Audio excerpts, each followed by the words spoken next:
So we are picking up in Mirza Hashem on Nun Vavam and Aleph 56a, 10 lines down in the wide lines. So I think this is where we left off. So remember again, we're talking about Rava and Abaye, who both went to Bar Hedja for interpretations of their dreams.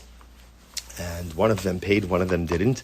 The one who paid got a positive interpretation, and the one who didn't get a positive interpretation. So the Gemara is continuing with their stories. So we saw a rimon, a pomegranate, that was on the opening of a barrel. So it's Abaye, he said, your business is going to be flourishing like the seeds in the pomegranate. To Rava,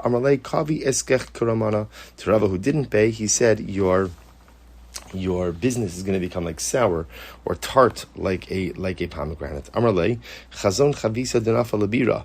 So they each have the same dream, that in the dream a barrel falls into a pit. La Abaye, Amarle misbay iskach. So for Abaye who paid, he said, it means that people are going to come and seek out business from you. Kida Amar, nafal pita babira, v'lo shtachach, as it said, right? The bread falls into the pit. Everybody's looking for it, but they can't find it.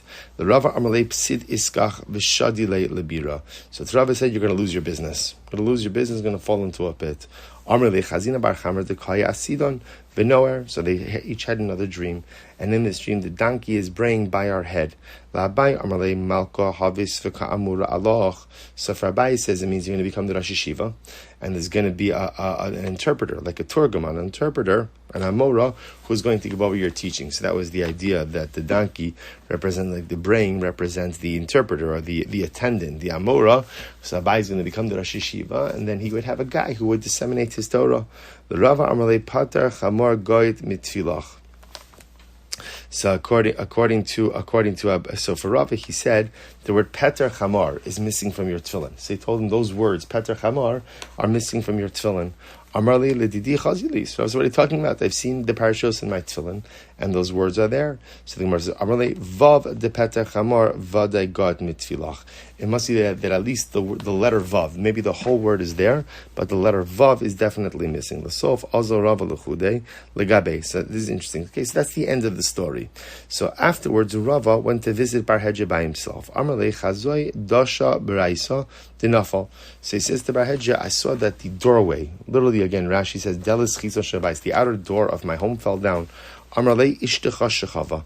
So he said, your wife is going to die. So actually, it's a very moving Gemara, because Bar Hedja saw the metaphor in the stream that the door, the entrance of the home is the wife.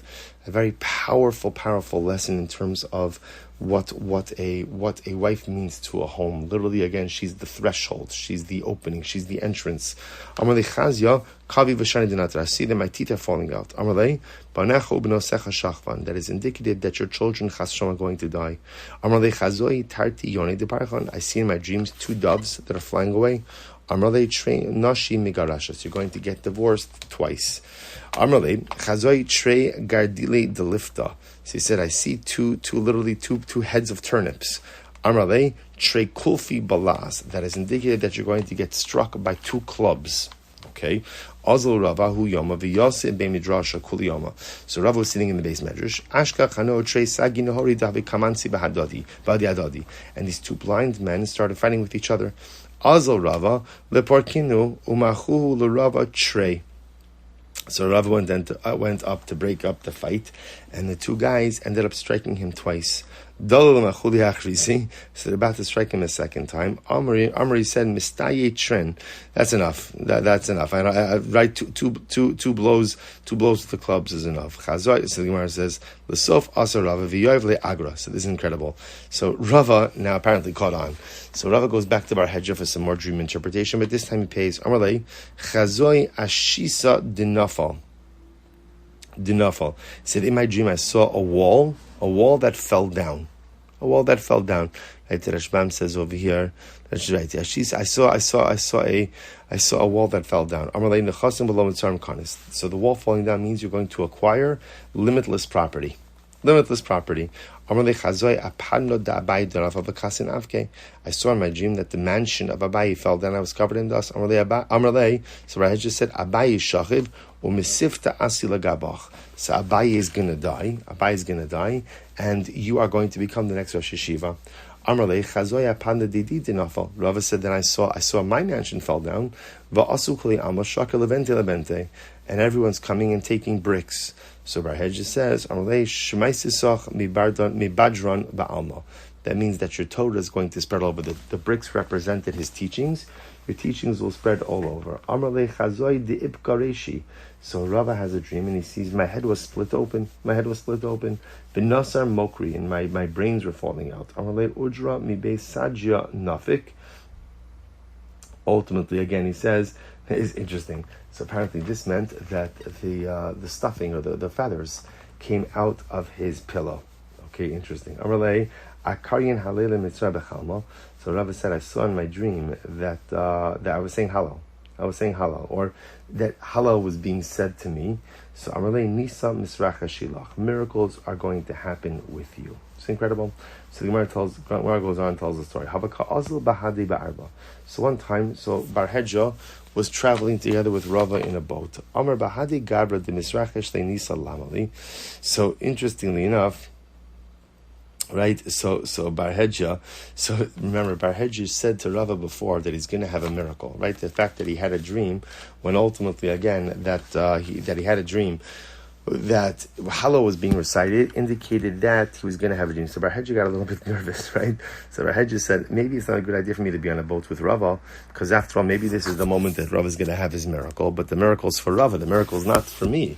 So maybe the boat will sink, Rava will be saved, and I won't be saved.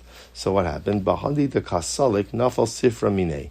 So when Barhedja was getting off the boat, so a book, a sefer, fell from him. Ashkeche Rava v'kaza dehava ksibbe kalachalomos holchen achar apeh. So this is incredible. So Rava saw the sefer, and he saw that in the sefer was written the line that all dreams go after how they're interpreted. Right? So ultimately, again, the entire meaning of a dream, we spoke about this last week a little bit, that on a psychological level, when you interpret a dream in a certain way, that would it conditions a person to look at themselves, to look at life, to think in a certain way, almost like a self-fulfilling prophecy. So Rava finds this little patak, this little note that says, he turns to Barhedja, Amar Rasha, Bididach Kaima B'Tza'artan Kulihai.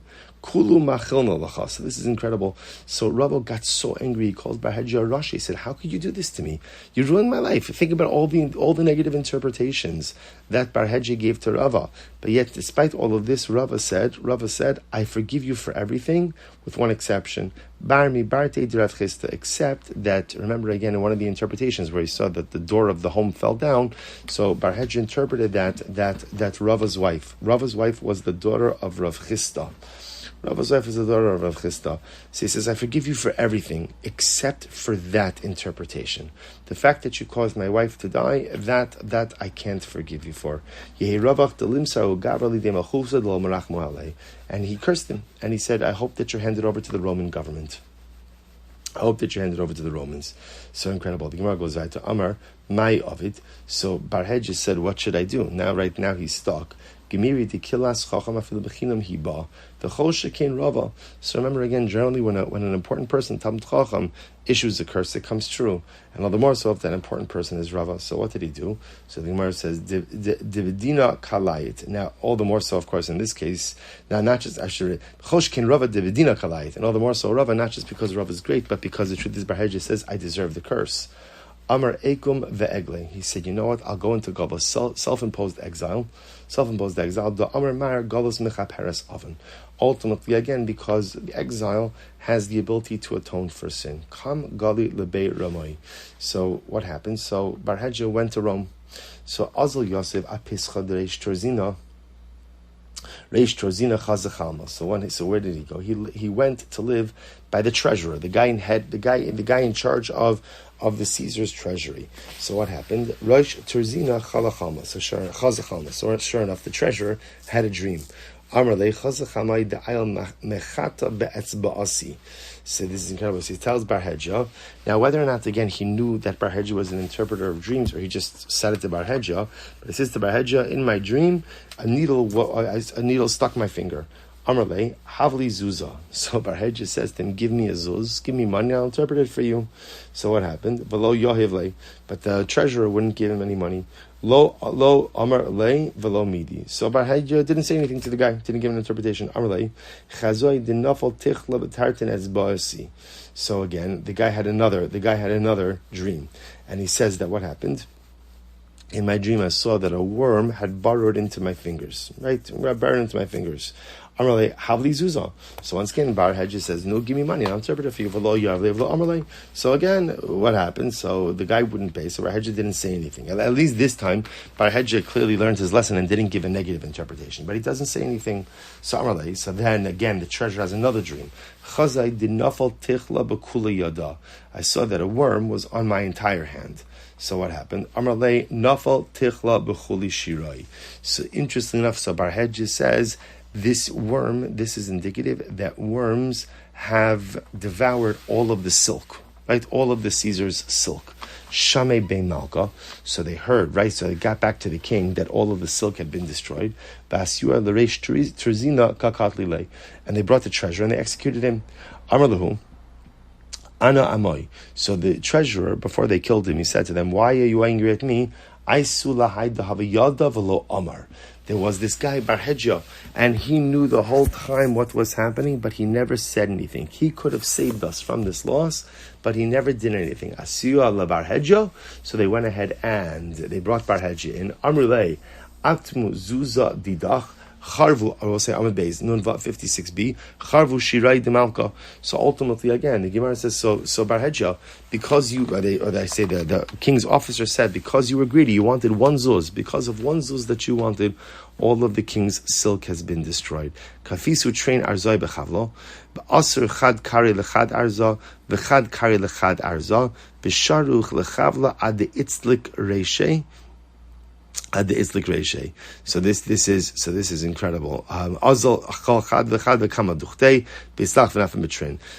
they executed Barhedja, but they executed him in a really terrible way. So what they did is they went ahead and they took two cedar trees. They went ahead and tied one leg to one tree, right? And went ahead and essentially allowed the trees they bent them, and then they allowed them to spring back into place, effectively splitting him in half. So that's the end of Barhedja. So really, so what do we emerge with? Number one, what we emerge with is this school of thought in the Gemara of Kala Chalomos Holchen Achar Apeh, that dream interpretation dreams follow their interpretation. What's also incredible about this last, and again, this is an ongoing machlokas about what to do with dreams. What's also incredible about this last Gemara here is all of this was for a zuz, right? Barhedja held this information close, all for a zuz. And what's incredible is, in life, just first of all, how sometimes money makes us do crazy things, even things that we know are wrong, even things that we know are inappropriate, even things that should not be done, and also how greed just turns us into strange kind of animals. They hear Barhedja again, so greedy that here, instead of thinking rationally, let me ingratiate myself to someone in power. I have this dream. I could help interpret his dreams in a positive way. And by doing something good for this guy, I could hopefully go ahead and maybe earn a spot here in Rome, maybe carve out a little life for myself, a little parnasa, but so consumed with the pursuit of the zuz, of the $1, so consumed with the pursuit of just one little zuz that he lost sight of the greater plan in life. How often does it happen that in the pursuit of our parnasa, even though it's not a little bit, it's not one zuz, maybe it's many zuzim, but sometimes we could lose the trees from the forest when life becomes all about the pursuit of the material. All right, we'll stop over here for today. I'll pick up on Nun Vav Amud Beis tomorrow. Miras Hashem, wishing everyone a wonderful evening.